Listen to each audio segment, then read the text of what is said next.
With my allowance, I was able to, if I was lucky, afford maybe one album a week at the most. Usually it was one a month. I was spending more of my like I didn't even have any money, honestly. But when I did have money, I guess I never had money. I just never had money. Yeah. I guess I was buying like coffee before school, cappuccino or something at a gas station probably. I got like for a while $20 a month from my parents, but looking back, I actually remember like I wasn't aware of what was happening because I was just too young to care or pay any attention or anything at all. But when I was 8, my parents filed for bankruptcy. I didn't know what that meant. I didn't have any idea what was going on or why or whatever. I had no clue. But I do remember them filing for bankruptcy, and I remember the congregation, Jehovah's Witnesses congregation, giving me a backpack for school and crayons and pencils and notebooks and everything, and giving my parents thousands of dollars because they were destitute. And I had to stay with one of the elders in the congregation while my parents went to Connecticut to go to, bankruptcy court and everything. And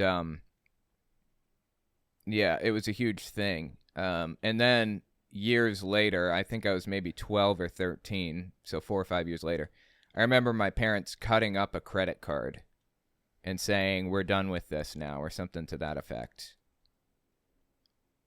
I don't remember a whole lot about like the context around it or whatever, but I do remember that happening. So my parents were both bipolar, and bipolar disorder comes with moments of being manic and moments of being terribly, deeply depressed.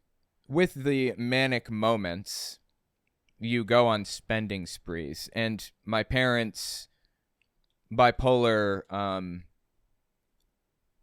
like cycles didn't line up with each other. So there'd be periods of time where my dad went on manic spending sprees, and he'd go buy new computer parts or whatever.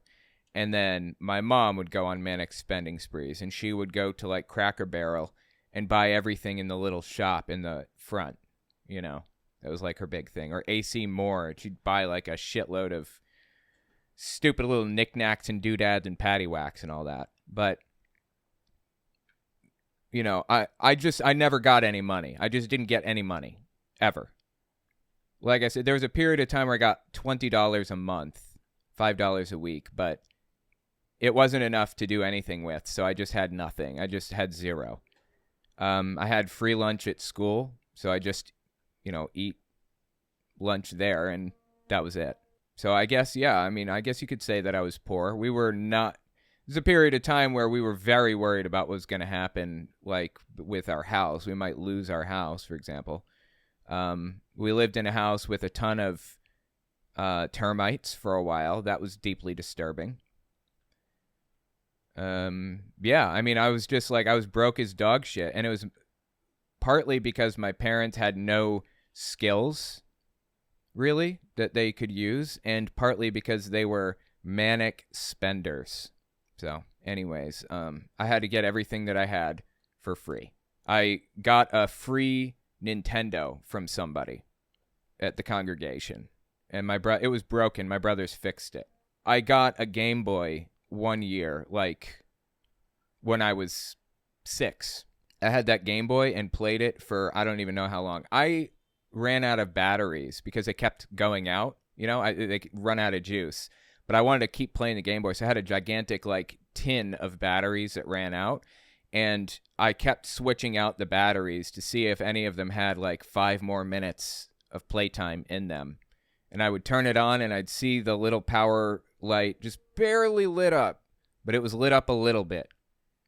If it didn't turn on, or it turned on for a second and then went off, I knew those batteries were shot. I put them back in the tin and hoped they'd work with 2 other batteries, That's pretty much how my childhood was. I made it. I'm here. Lots of people live in poverty. So I had other problems to worry about. Money wasn't my problem. My problem was the violent attitude that my dad had more than anything. You know, I think the worst part of growing up in complete poverty was not having money. It wasn't that I didn't have money. It wasn't that I didn't have things. The worst part was not having food.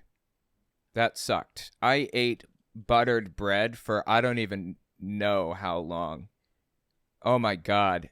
Like for weeks and weeks. Ramen noodles, buttered bread. And then we had a big, gigantic 5-pound bag of sugar. And we had a little bit of cinnamon. So I started I'd like make the toast. I would butter the toast. And then I would sprinkle cinnamon and sugar on the toast. And yeah, I ate that for, God, dude, my entire childhood, really. I ate that my entire childhood. Otherwise, it wasn't terrible, I guess, being impoverished as a kid, aside from not having food. Yeah, cinnamon toast. People, yeah. Shout out to my cinnamon toast people.